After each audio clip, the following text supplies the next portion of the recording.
마태복음 5장 5절 말씀 같이 한 목소리로 같이 읽겠습니다. 온유한 자는 복이 있나니 그들이 땅을 기업으로 받을 것이미요. 아멘. 주일 오전 예배에 나오신 여러분들을 주님의 이름으로 환영하고 축복합니다. 우리 옆에 있는 분들과 인사합시다. 잘 오셨습니다. 사랑합니다. 축복합니다.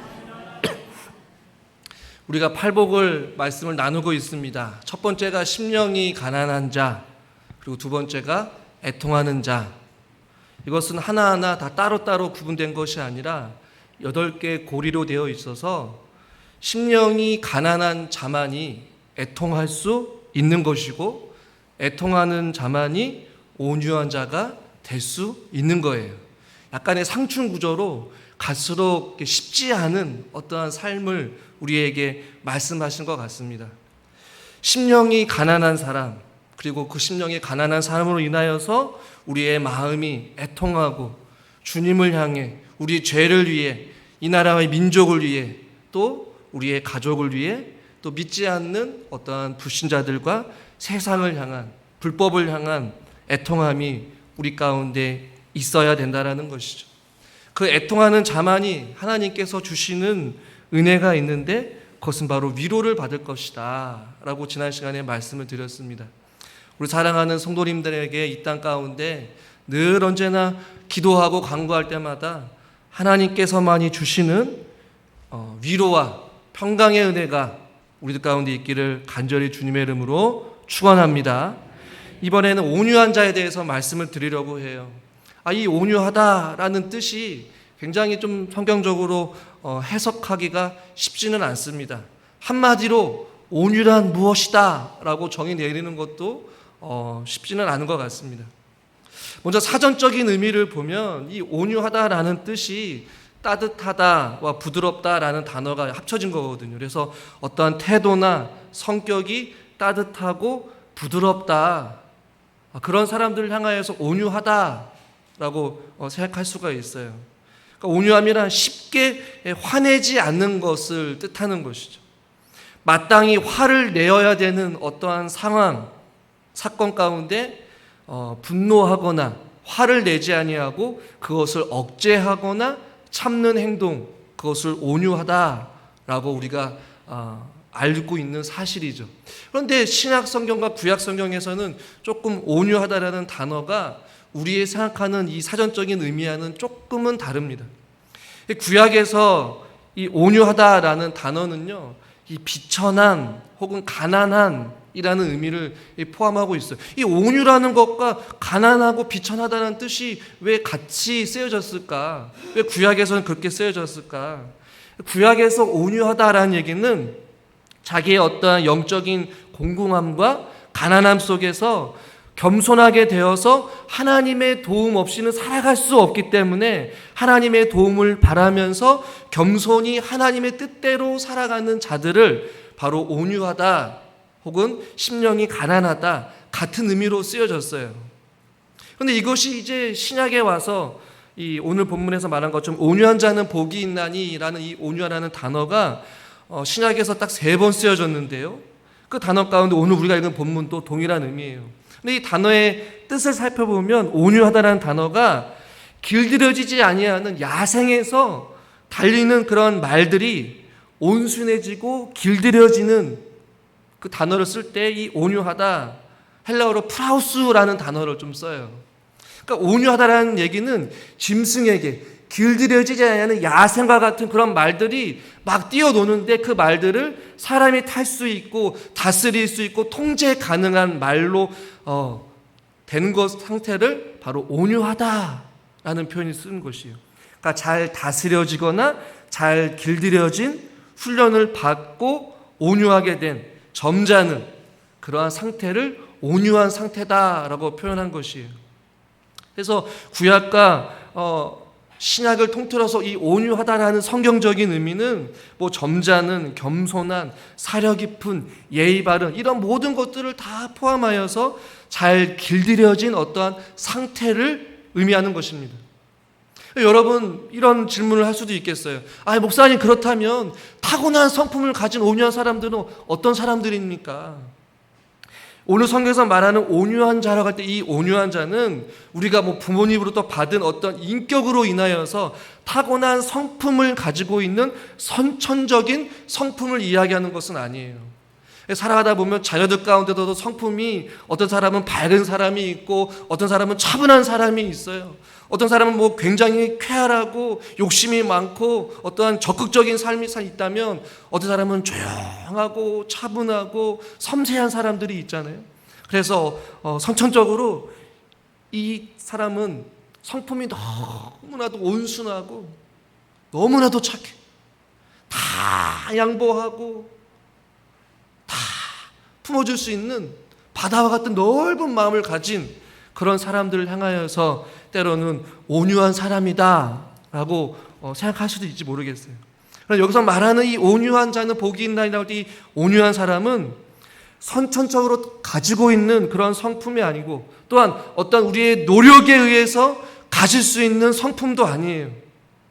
이것은 비유적으로 마치 성령님께서 야생마와 같이 자기 멋대로 살아가는 죄인된 우리들을 성령의 강력하신 은혜로 인하여서 육체의 정욕과 안목의 정욕과 이생의 자랑대로 하나님 없이 살아갔던, 길들여지지 아니하였던 그런 야생마와 같은 저와 여러분들을 성령님에 의해서 말씀과 십자가의 보혈과 하나님의 강력하신 사랑하심으로 말미암아 우리를 말씀으로 훈련시키시고 성령으로 우리를 보듬고 다듬고 훈련시켜서 이루어진 성령의 열매가 바로 이 온유한 열매인 줄 믿으시길 바랍니다. 한마디로 말씀드리면 온유라는 것은 예수님 안에서 변화된 새로운 혹은 길들여진 훈련된 성품을 이야기하는 것이죠. 보라, 이전 것은 지나갔으니 너는 새로운 피조물이다. 새롭게 태어난 것이에요. 옛사람은 죽고 새 사람이 되는 것이죠. 그것은 어떤 노력에 의해서 되는 것이 아니에요. 우리의 심령을 가난하게 하시고 또 애통하게 하시는 그 하나님께서 우리 안에 성령을 통하여서 말씀으로 어떠한 훈련으로 어떠한 삶 속에서 우리에게 형성시켜주는 아름다운 성령의 열매로 얻어지게 되는 것이 바로 이 온유라는 것입니다. 그렇다면 이 온유한 사람은 전혀 화를 내지 않는 사람이냐? 그것도 아니에요. 온유라는 것은 심히 통제되기 때문에 온유한 것이. 그러니까 온유가 무조건 부드럽고 무조건 참고 화를 어떠한 상황 속에서 내지 않는 그러한 사람을 이야기하는 것이 결코 아니에요. 길들여진 야생마가 주인 앞에서는 순한 양이 될 수 있습니다. 그러나 주인과 같이 거친 벌판을 주인의 인도하심 따라 다닐 때는 거친 숨을 몰아내시면서 폭주할 때가 있어요.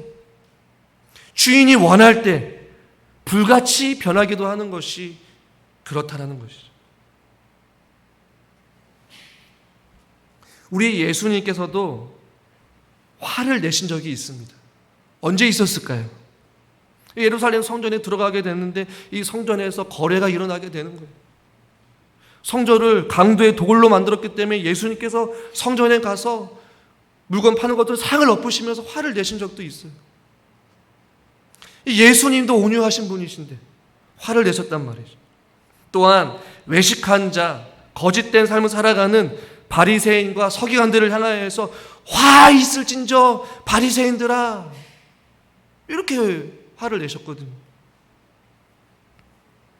그러니까 온유하다는 얘기는 전혀 화를 내지 않고 무조건 참는 것을 이야기하는 것은 결코 아니에요. 거룩한 분노를 낼 수도 있는 것이죠. 예수님과 같이.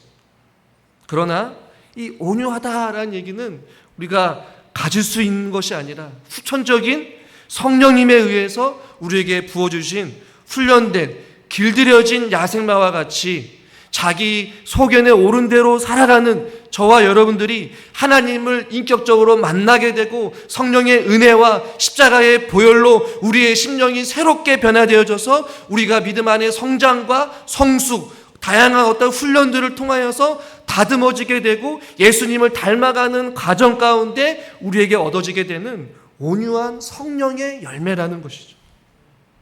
그런데 이 온유라는 말씀이 항상 같이 붙어 있는 단어가 있어요.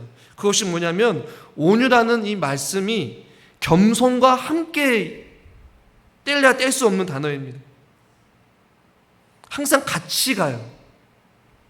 예수님께서 마태복음 11장 29절에 보면 나는 마음이 온유하고 겸손하니 라고 말씀하거든요.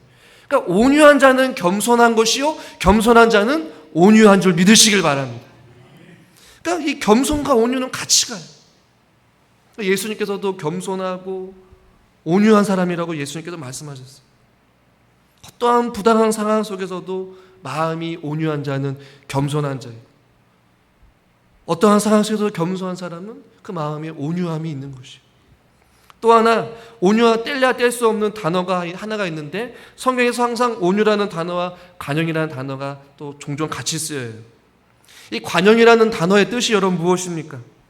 타인의 잘못을 너그럽게 받아들이고 용서하고 이해하고 포용해 주는 것이 관용이잖아요. 고린도후서 10장 1절 말씀을 같이 한번 읽어보겠습니다. 너희를 대면하면 유순하고 떠나 있으면 너희에 대하여 담대한 나 바울은 이제 그리스도의 온유와 관용으로 친히 너희를 권하고.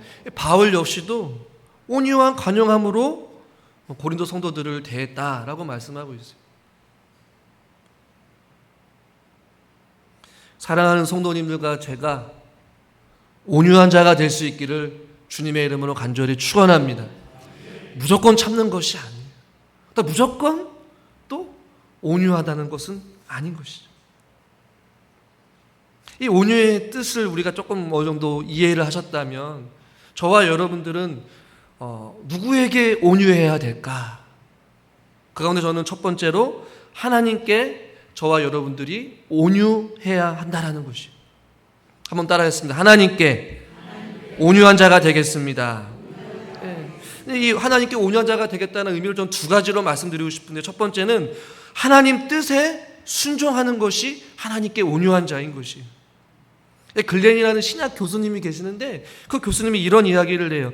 온유한 자에 대해서 이야기할 때 하나님의 뜻에 전적으로 자기의 권리를 포기한 사람, 즉 하나님의 뜻에 완전히 길들여진 사람이 바로 온유한 사람이다 라고 이야기를 해요. 한번 따라하겠습니다. 내 권리를 포기한 사람, 하나님 뜻에 길들여진 사람. 네. 이것이 바로 온유한 사람, 하나님께 온유한 자의 태도인 것이죠. 하나님의 다스림 혹은 하나님의 뜻에, 하나님의 말씀에 우리의 인생을 맡기고 하나님의 섭리에 우리가 온전히 순종하는 자가 바로 온유한 자예요. 내가 얼마든지 권리를 내세울 수 있어요. 내가 거절할 수 있어요. 내 생각대로, 내 의지대로, 내 이성대로 판단하고 말할 수 있고 결정할 수 있는 것이 우리 안에 어떤 자유가 있단 말이죠. 그러나 그러한 모든 권리를 다 내려놓고 주님, 나는 주님의 것입니다. 나는 주님의 자녀입니다. 나의 나된 것은 하나님의 은혜입니다. 그러니 나는 주님의 뜻에 온전히 굴복하겠습니다. 얼마든지 내가 내 마음대로 내 의지대로 살아갈 수 있지만 내 의지대로 살아가는 것이 아니라 주님의 뜻에 내 뜻을 맞추고 주님 말씀 앞에 순종하며 살겠습니다 라는 것이죠. 여러분, 모세라는 사람은요 상처가 많은 사람이었어요. 부모에게 또 버림도 받았고 입양되어서 바로의 궁정에서 생활을 했습니다. 그의 본성은 굉장히 충동적이었고 때로는 분노가 있었어요. 40대에 애굽인 노동 감독관 애굽인 사람을 죽이고 도망치게 되는 사건도 있었습니다. 그러나 하나님께서 그 모세를 다루시고 훈련시키시고 그러한 충동적이고 분노에 가득 차 있었던 그 모세를 계속해서 길들이십니다. 무려 40년이라는 시간 동안 말이죠. 성경은 그것을 짧게 기록되어 있지만 그 40년의 시간 동안 충동적이고 분노가 가득해 있던 자기의 어떠한 이성대로 자기의 경험대로 살아가려는 그 고집스러운 그 한 사람을 하나님께서 40년 동안 계속해서 훈련시키시는 거예요. 길들이시는 거예요. 무엇으로요? 하나님의 말씀. 그래서 그 모세가 민수기 12장 3절에 보면 이렇게 말해요. 같이 한번 읽어보겠습니다. 이 사람 모세는 온유함이 지면의 모든 사람보다 승하더라. 아멘. 하나님 뜻에 길들여지는 데만 40년이 걸렸어요. 그러니까 사람을 자기 권리를 포기하고 하나님 뜻에 내 뜻과 내 생각을 맞추고 순종하며 사는 것이 그만큼 어렵다라는 것이죠. 그 반대적인 예로 여러분 욥은 어떻습니까? 하루아침에 재산을 다 잃어버렸어요. 자녀도 잃게 되었어요. 본인에게도 아픔이 있었어요. 졸지에 비참한 사람이 되었습니다. 욥이 일어나 겉옷을 찢고 머리털을 밀고 땅에 엎드려서 하나님 앞에 기도했어요. 그러나 그 아내는 욥에게 하나님을 차라리 욕하고 저주하고 차라리 죽어라, 그것이 낫겠다라고 이야기를 합니다. 그래서 욥은 뭐라고 말합니까? 주시니도 여호와시오, 거두시니도 여호와십니다. 하나님에게 거세게 항의하고 싶고 따지고 싶고 원망하고 싶고, 그러나 욥은 범죄하지 않았어요. 그것이 바로 온유한 자의 태도인 것입니다. 나에게 물질의 축복, 자녀의 축복, 건강의 축복을 주신 것은 여호와 하나님이시오. 그것도 거두어 가신 분이 여호와시다. 그것이 무엇입니까? 내 삶은 이제 내 것이 아니라 하나님의 것이라는 것이에요. 이제는 주신 것도 여호와시니 그 거둬 가신 것도 하나님이시니 나의 인생 하나님께 달려있고 내 생명, 내 재산, 내 물질, 내 가진 모든 것 하나님께로부터 왔으니 하나님께서 가져가도 나는 할 말이 없다는 것이죠. 하나님 뜻에 길들여져서 하나님의 뜻을 헤아릴 수 없고 알 수 없지만 그 뜻에 순종하는 것이에요. 그리고 범죄하지 않는 것이죠. 이것이 성경에서 말하는 온유한 자의 모습이라는 것입니다. 여러분, 온유의 끝판왕이 계십니다. 여러분 누구일까요? 바로 예수 그리스도. 나는 온유하고 겸손하니라고 말할 때 우리 예수님, 그 온유를 성취하신 그 장소가 여러분 어디인지 아십니까? 바로 십자가였어요. 예수님께서도 기도하셨죠. 하나님 어찌하여 나를 버리시나이까? 그 십자가에서 하면서 얼마든지 그 십자가의 모진 고통을 피할 수 있는 하늘의 천군 천사를 이 땅 가운데 내려오게 할 수 있는 권세와 능력을 가지신 분이 바로 예수 그리스도였어요. 그러나 그 예수님께서 십자가에 달려 돌아가시고 순종하신 그 이유는 무엇입니까? 하나님의 뜻이 이루기 위하여서 순종하신 거예요. 그것이 바로 온유한 자의 모습인 것입니다. 그러나 저 여러분 믿음 생활을 하시면서 우리에게는 참 참을성이 없지 않습니까? 욥과 같이 이해할 수 없는 그 불행이나 고통이 저와 여러분 가운데 찾아올 때에 기도할 힘도 없고 왜 나에게 이런 일이 일어나는지 알 수가 없어서 때로는 참지 못해요. 그리고 분노하죠. 하나님을 향해 원망도 합니다. 마치 이스라엘 백성들이 모세와 아론과 하나님께 원망하듯이 하나님의 도우심이 당장 나타나지 않는다고 불평합니다. 기도의 응답이 없다고 해서 하나님의 뜻이 내 뜻과 너무나도 달라서 이제는 하나님의 뜻이 아닌 내 뜻대로 믿음 생활을 하는 삶을 살아가시는 분들도 있어요. 그러나 사랑하는 성도 여러분, 저와 여러분들 하나님의 뜻을 우리가 다 헤아릴 수 없어요. 하나님의 우리를 향하신 그 깊고도 오묘한 하나님의 뜻을 우리는 다 이해할 수 없다 할지라도 우리에게 분명한 것 하나, 무엇이 있습니까? 하나님은 저와 여러분들을 사랑하신다라는 것이죠. 그리고 저와 여러분들에게 선한 뜻을 계획하고 계시다라는 것이죠. 그 때문에 도저히 이해가 되지 않더라도 묵묵히 하나님 뜻에 길들여져 있는 성도님들이 되어야 될 줄 믿습니다. 우리가 귀로만 듣고 머리로만 알았던 그 하나님을 이제는 우리가 눈으로 봄으로 인하여서 하나님, 내 삶 속에 찾아가 주셔서 역사하신 그 하나님의 뜻에 나는 순종하겠습니다. 보이지 않더라도, 깨닫지 못하더라도, 이해가 안 되더라도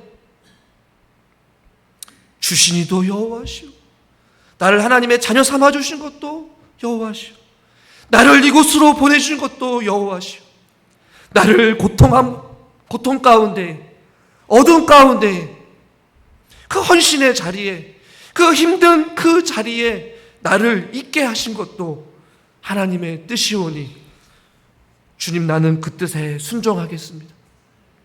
저와 여러분들은 얼마든지 그 자리를 떠날 수가 있어요. 벗어날 수 있어요. 그러나 온유한 사람은 하나님의 뜻에 내 생각을 맞추고 내 권리, 내 욕심, 내 생각, 내 마음을 다 주님 앞에 십자가에 내려놓고 나는 주님의 뜻을 따르겠습니다. 선한 목자 되신 주님이시여 나를 쉴만한 물가로 푸른 초장으로 인도하시는 그 하나님이신 줄 믿습니다. 그분의 음성을 따라 우리는 순종하는 것이에요. 그럴 때 주님이 하나님의 뜻에 순종한 자들에게 늘 언제나 은혜를 베풀어 주신다라는 사실을 여러분들은 경험하게 될 줄 믿습니다. 두 번째는 하나님 말씀에 대한 유순한 태도가 바로 하나님께 온유한 자의 모습인 것이죠. 하나님의 뜻에 순종하고 또한 하나님 말씀을 대한 우리의 태도인 것이죠. 하나님의 말씀을 대하는 여러분들의 태도는 여러분 어떠합니까? 어린 사무엘에게 하나님께서 찾아봤을 때 사무엘아, 사무엘아. 사무엘이 처음에는 깨닫지 못했어요.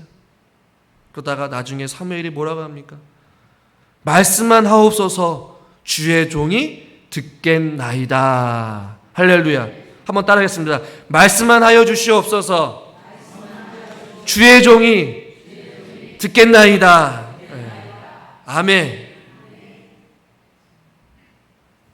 이것이 바로 온유한 자의 태도인 거예요. 말씀을 들을 때 아멘, 아멘, 주님 내가 듣겠습니다. 이방이었던 고넬료가 자기 가정 가운데 베드로를 초청하고 주의 말씀을 들을 때 사도행전 10장 33절에 보면 이렇게 말씀하고 있어요. 이제 우리는 주께서 당신에게 명하신 모든 것을 듣고자 하여 다 하나님 앞에 있습니다.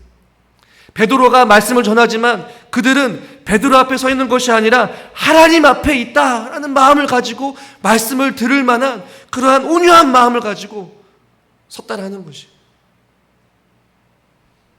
말씀을 대하는 우리의 태도가 이래야 된다는 것이죠.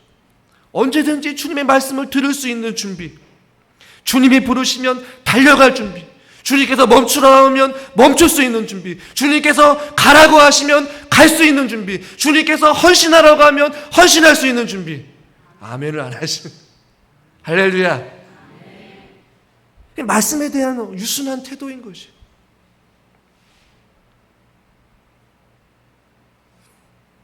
그러나 그 말씀을 들을 때 미루는 사람들이 있어요. 아, 주님 조금만 기다려 보세요. 아, 주님 잔소리 그만하세요. 우리는 우리 스스로 그 말씀을 걸러드리려고 합니다. 우리에게 듣기 좋은 말만 드리려고 해요. 우리에게 유익이 되는 말씀만 드리려고 합니다.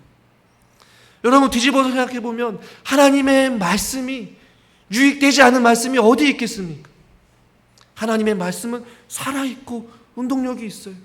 의로 교육하기에 유익하다라고 하나님께서 말씀하셨습니다. 그 유익된 말씀을 듣는 저와 여러분들은 어떤 말씀이든지 어떠한 요구를 하든지 어떠한 명령이든지 어떠한 권면이든지 그 말씀을 통하여서 우리는 순종하고 기꺼이 따를 수 있을 만한 유순한 태도, 부드러운 태도, 순종의 태도가 우리 가운데 있어야 된다는 것이. 그러니까 온유한 자는 세상에서 말하는 성품이 착하다, 모든 것을 포용할 수 있는 그런 사람이 아니라는 것이죠. 온유한 사람은 창조주이신 하나님의 말씀에 절대적인 신뢰와 믿음을 가지고 그 말씀 앞에 온전히 내 자신의 모든 것을 믿고 맡길 수 있는 그러한 사람들이 바로 온유한 사람들이라는 것이죠.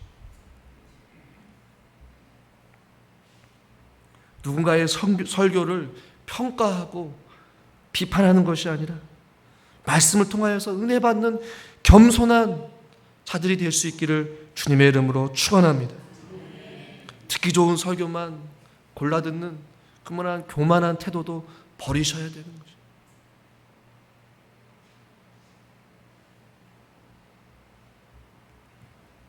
사람을 보기보다 하나님께서 세우신 하나님의 사람들을 통하여서 말씀하시는 그 말씀 앞에 우리가 하나님 앞에 있습니다. 그 말씀 앞에 굴복하는 태도, 순종하는 태도, 그 말씀을 내 심령에 심겨져서 삶 가운데서 살려고 애쓰고 몸부림치는 사람, 심령이 가난하고 애통하여서 우리에게 말씀하시는 그 말씀을 온전히 내 것으로 받고 따라가는 사람들이 바로 이 세상을 살아가는 온유한 자들인 줄 믿으시기를 바랍니다. 말씀을 전하는 말씀을 듣는 여러분들 모두 다가 하나님 말씀 앞에 서서 주님, 내가 여기 있습니다. 우리에게 생명의 말씀, 진리의 말씀, 우리의 영혼을 살리는 말씀, 우리를 구원시키는 말씀, 우리를 환난 가운데서 건져내어 주시는 말씀, 우리의 영혼을 치료하시고 회복시키시는 하나님의 말씀을 우리에게 허락해 주시옵소서. 그 말씀이 땅에 떨어지는 것이 아니라 우리의 마음에 깊이 심겨져서 그 말씀 앞에 순종함으로 예수님이 온유하신 것과 같이 저와 여러분들도 온유한 사람들이 되어 하나님 뜻에 또 하나님 말씀 앞에 온전히 순종함으로 살아가시는 저와 여러분들 될 수 있기를 주님의 이름으로 축원합니다.